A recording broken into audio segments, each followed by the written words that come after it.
In this video tutorial, you will learn how to manually load template pages into Elementor.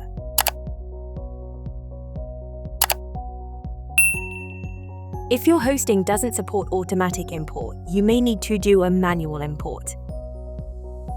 Simply select the page you want to work on. If you see the manual import page, right-click and save the page to your desktop.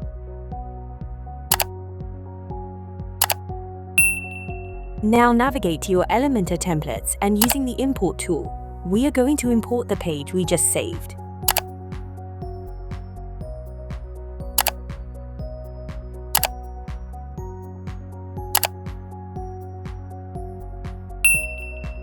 Once imported, we simply navigate back to the theme editor and select the newly imported page.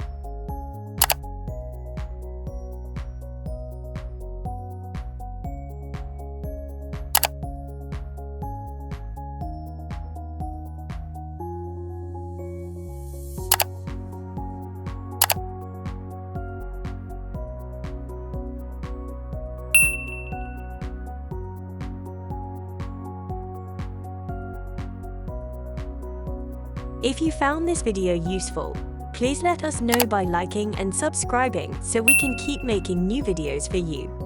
Thank you.